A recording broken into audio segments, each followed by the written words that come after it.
struggles, innovation, going all in, not holding back, mindset, being a leader, paving their own way, putting the real in real estate, listing legacies, selling luxury. You have The Vault. unlocking conversations in real estate today. We're live with The Vault. I'm your host, Jessica Hastings-Lesperance, and let me introduce my wonderful co-host, Alexa Miller. Alexa, who do we have on the show today? Hi, everyone. Welcome back. Thank you for joining us on another episode of The Vault.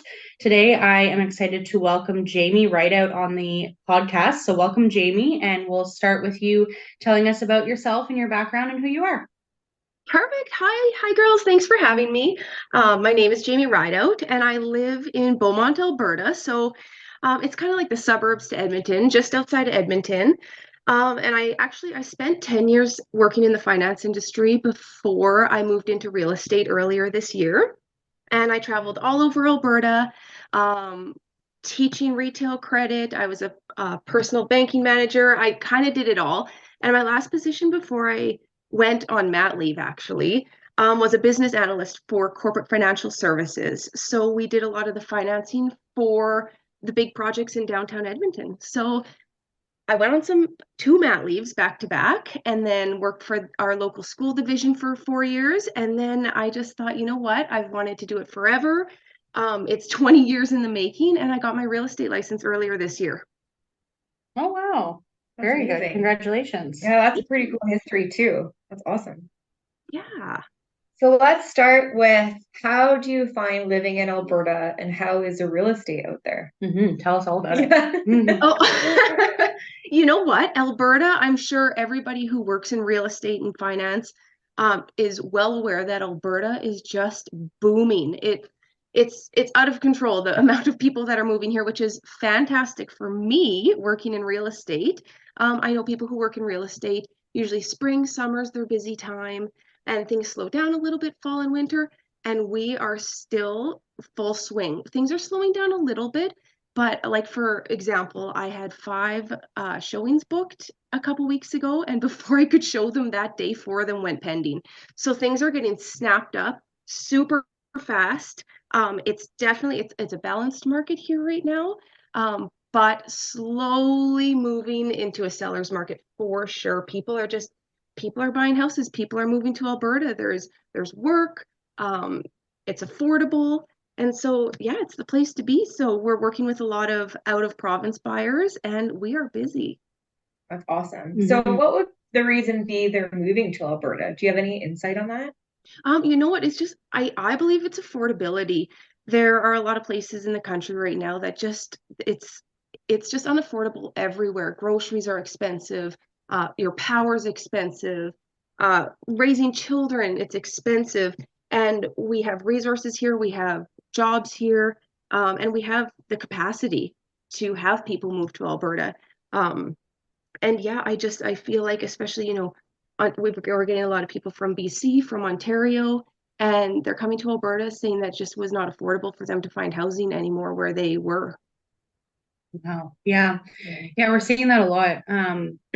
So that's interesting that you say you're moving into a seller's market, because here we are very much in a buyer's market. And we're in a small area, cottage country. So we're not in the big city, but I think the cities like even GTA and everything here is also still in a very much in a buyer's market. So that's interesting, the insight in Edmonton. It is. And I always thought it'd be expensive Alberta living. Like, we have friends out there and they always say it's so much more expensive out there. So it's interesting that you say that. I feel like I am born and raised in Alberta. So people who have grown up here, to me, yes, it's expensive. But we have family that live all over the country, and just comparing notes to where other people live. And I like you said, it depends what region of the provinces you live in. But compared to where we have family, it is more affordable here because of the wage to the cost of living. Yeah, Mhm. that does make sense. And Yeah. yeah, like I said, the market's slowing down, but I personally, I'm not an economist, but personally, I do see spring swinging into more of a seller's market, definitely. Yeah. Well, that's exciting. That's always Yeah. So hopefully, fingers crossed. So can we chat about your background in finance? How have you found that supported your real estate career? Oh my goodness. I honestly feel that 20-year-old Jamie is a totally different person than 40-year-old Jamie. And I spent all of my 20s and into my 30s working in finance. And not only did it give me the knowledge of, how mortgages work, FinTrack rules, money laundering. I actually taught anti-money laundering for a number of years. So I worked a lot in fraud, and it taught me a lot about that. But the biggest lesson I learned was how to deal with people. And there, in my experience, there are two things that people are passionate about the most, and it is their finances and their family, their children. And lucky for me, I went from working in finance to working to a school division. So I'm well versed in all of the people that are very passionate about things that are close to them. And I mean, working in the bank, I worked in a lot of different branches. I worked in a lot of different corporate offices, and clients are very passionate. They would come in, and harassment is real. And I really grew a backbone working in finance, and you really learn to empathize with people and realize that this is their life you're dealing with. You are holding a piece of their life in their hands that could change their trajectory going forward. So I think the biggest piece that I've taken out of finance, not just learning how mortgages work and the process and et cetera, is how to handle people and empathize with their emotions and work with them to get them the best outcome. Yeah. And I think anyone new in this industry, what Jamie just spoke about is so important. Like, we have to know how to speak to people and, like you said, grow a backbone. And I love how you use the word passionate. That's a very strategic, complimentary word. But yes, we do manage very passionate sellers, buyers, people of all everything. So if we're not able to manage that, it may not be the industry for us. Yeah. And real estate's the same in terms of getting a backbone. Yeah. Oh, absolutely. Yeah, you have to learn how to get some thick skin in this business. That's for sure. Yeah. Absolutely. At the end of the day, what I feel is it's all made us all stronger, more confident, more clear, like, oh, that just rolled off our back. Yeah. Right. And you don't think about it again. Like, you just have to keep moving forward. Yeah, for sure. Yeah. I love that insight. Thank you. So are you still working in finance at all? Or are you full-time real estate now? I'm full-time real estate. Just with the amount of work I'm putting in to grow my business, to build my pipeline so that, during quote unquote busy time come spring, I have the capacity to help my clients. It was hard. I stepped away from finance, a few years ago, and then went into working for the school division. And most recently, up until June, I was still working with the school division and doing real estate. And I made the decision that I have to do this full time. I have to fully commit and just be available. So yes, I am full-time real estate now. Wow. Exciting. Yeah, congratulations. Thank So you. can you touch on that a bit? Touch about your transition into being a full-time agent and how that all went? And what you did at the school as well. Yeah, for sure. So first of all, working at the school, my children, I stayed home with them. This is a long story, so I'm going to cut it real short. My husband and I bought an acreage, and it was about an hour outside of Edmonton when my daughter was 6 months old. And we never spoke about me not going back to work. And at the time, I was working in Calgary and Edmonton, both cities on and off. And when my daughter was 6 months old, I had a surprise visit from the stork and found out I was expecting my son. So what ended up happening is, because we live so far out of town and my husband also works downtown, is that I ended up staying home with the kids and kind of took an extra maternity leave, and found myself being offered a position at their school once they became kindergarten age. And I thought, you know what? This would be a great time to get my real estate license. I'm going to retire from finance. I'll do my real estate license and I will start working at the school. So then COVID happened and everything shut down. And then I have two kids who are in kindergarten, grade 1 at home, who I'm now homeschooling. And I don't have to go into what COVID did for families, but we were, you're in the house and you don't even know what to think of the future. So working at the school during that time was fantastic because I was able to have, inside resources to help my kids learn to read, learn to print, all of that fun stuff. And when things slowly started opening back up, I still had not done my real estate license. And I finally just said, you know what? I'm gonna pay the fee. I'm gonna send in my transcripts and do my criminal check and everything. And I did all of that, and everything opened up again, and I went back to the school, and I never got my license. I never started my courses. Things just went into full swing again. So at the school, I was an admin assistant. So I was one of the office ladies. So we worked in a K-9 school with about 900 people in it. And it was fantastic. I absolutely loved it. I dealt with kids every day. I dealt with teachers. I dealt with parents. I was really involved in the community. I still am very involved in the community, but I just, I, it was just so hard to sit and think, you know what, I could have done my courses by now. I could be doing something that I'm super passionate about. And not that I'm not passionate about the kids at school and stuff like that. It just wasn't filling my bucket. Mm-hmm. Mm-hmm. Awesome. Yeah, I love that because you're being clear on what's not working and you have that little thing inside you wanting more. Yeah. Right. Yeah. Yeah. And I've always been a very career focused, career driven person. But when you have children, that changes for some people. And for me, my children are everything. And I really needed, much like some of your other guests with small kids, I really need something that I could have, work-life balance. And I enjoy working evenings and I enjoy working weekends because I really enjoy being able to go to the hockey games, the soccer games, the baseball games, the piano recitals. So this has given me a lot of freedom, even though I'm working so much. It's given me the freedom I've been looking for. Yeah. And would you agree it's when I know we hear this a lot and they want that work-life balance and then they get in the business and realize, well, there isn't really much, although it's time blocking. So Absolutely.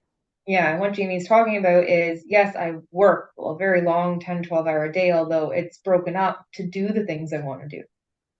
Yes. Yeah, that's exactly it. And I work for a great brokerage.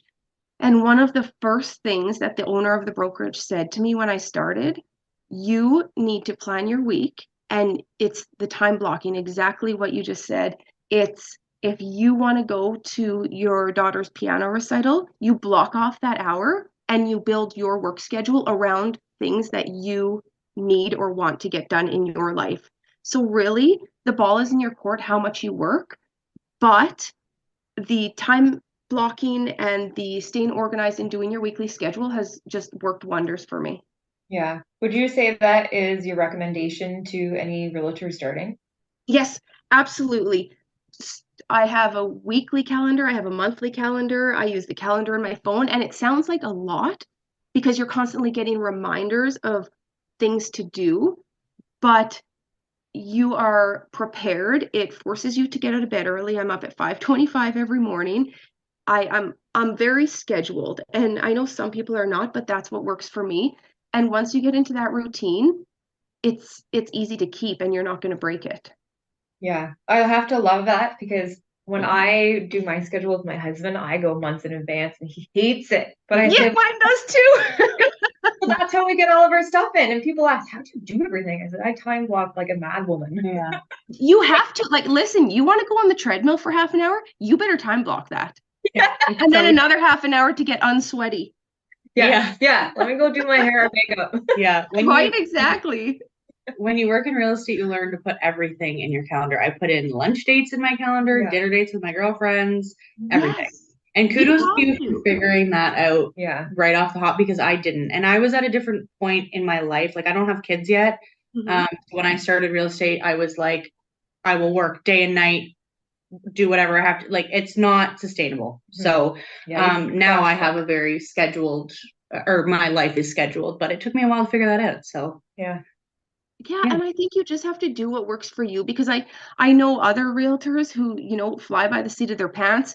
Their offices are disasters, and you know what? We have They're one of very those. successful, right? They're very successful. And then I look at that and I get butterflies in my stomach. Like, Jamie, it's not happening to you. It's okay. That's funny. Yeah, that is funny. Awesome. Can you touch on a little bit? So because you're so new, I just want for you to give a taste to any viewer or listeners that are maybe thinking about getting their license, or they're already licensed, but they're brand new as well. Like, are you a single agent? Are you on a team? How has your first little bit been in the business? Sure, yeah. I am a single agent, but I work for a Royal LePage brokerage, and the owner of our brokerage actually owns 2 offices. So even though I am a single agent, I'm very well connected to those people in the offices. We have weekly meetings. I had a great training program. I actually just wrapped it up last week, where any new agents would get together every week and we would do some in-depth one-on-one training with our broker. And just giving me that alone, just to be able to meet people and to go into a physical office, for me personally, that worked wonders, because there's a handful of us newer agents. We talk all the time. I go for lunch with the seasoned agents. I pick their brains, and just being face to face for me has really, really worked. And when I was shopping around for brokerages to join, I did interview 3 or 4 of them.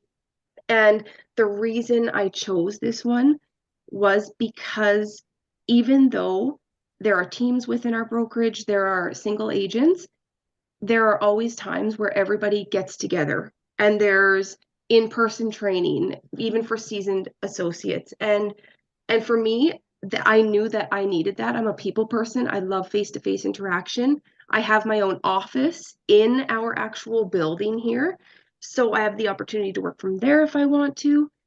And if you are a new agent or thinking about starting out, and it's something that you've thought about forever and ever, you know what? I would say just do it. Start time blocking now. Just do it, but make sure you know what's important to you when you join a brokerage, because I know there are a lot of online brokerages as well, which are fantastic for a lot of people. So just know what you're looking for. Interview the brokerages before you sign up with someone, to make sure that their views and their goals align with yours. Mm-hmm. I think it's important. Yeah. And don't be afraid to ask your questions, right? Like, I find when we interview people, they often don't know what questions to ask. So we actually create a sheet that we give to people, so when they go interviewing, they know and they have that support. Yeah. That's excellent. New agents think that the brokerage is interviewing them, and that is not the case at all. You are interviewing the brokerage, and people need to be aware of that. Yeah. Yes, absolutely you are. Because you pay fees to be a part of a brokerage. Like, you are paying to be there. You are paying for your own success. Yeah. So that's wonderful you guys do that, because you are setting new agents up for success in the beginning of their career.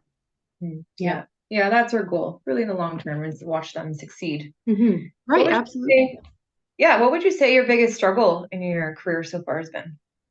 You know what? Even though I think a lot of people meet me, I actually come from a drama background. I love drama. I love the theater. So when people meet me, they think I'm an extrovert straight off the bat, and I am not. I'm an introverted extrovert, if that makes sense. So while I've been on social media, since social media was a thing, and I go out in public and I know everybody in the community and I talk a lot, as you have now found out. I think the hardest part for me is putting my face out there now and saying, this is why you need to use me as your realtor. Like, it's you think you're a confident person until you have to tell the whole world, I'm the best at what I do, and this is why you should use me. And so that has been the hardest thing for me. Yeah, I can see that. And I see what you mean by being an introvert and extrovert. Yeah, me too. Yeah. I get that. You girls get it. Yeah. But it is funny you say that because, yeah, I was surprised when you just said that because you are very bubbly and easy to talk to. And so, yeah, thank you for sharing that. Oh, thank you. I love talking to people, but then I also love, going home and opening a book and sitting in silence. Me too. Me too. Maybe that's like the thing. That's what you have to be like. And what would you say your biggest success before we wrap up would be in your career? You know what? My biggest success right now is just being able to hit the ground running the way I have. Like my career in finance obviously has given me the confidence to go out and know what I'm talking about and to show houses and to go on listing appointments and stuff like that. But my biggest success for me personally has just been, I'm proud of myself for actually doing this after so many years of sitting there saying I should be doing this. I think that's my favorite. I think I want to quote you for that. That's the first person we've had on the show who said they've been proud of themselves. Yeah. Thank you. Oh, that's awesome. Congratulations on that. Because that Thank is you not guys so much. Yeah. That's Very good. awesome. Awesome. Well, thank you for joining us today. Where can our listeners find you? I'm everywhere. You can find me on Instagram. My Instagram is Jamie's Home Official. I'm on Facebook, just Jamie Rideout with Royal LePage Gateway. I'm on LinkedIn under Jamie Rideout, and I'm currently working on launching my YouTube channel, which will mirror my Instagram at Jamie's Home Official. Awesome. Amazing. So any new agents out there, reach out to Jamie for some advice and give her a follow. Wonderful. It's amazing. Thanks so much for coming on. It was wonderful chatting with you. Thank you so much for having me. It was great chatting with you guys too.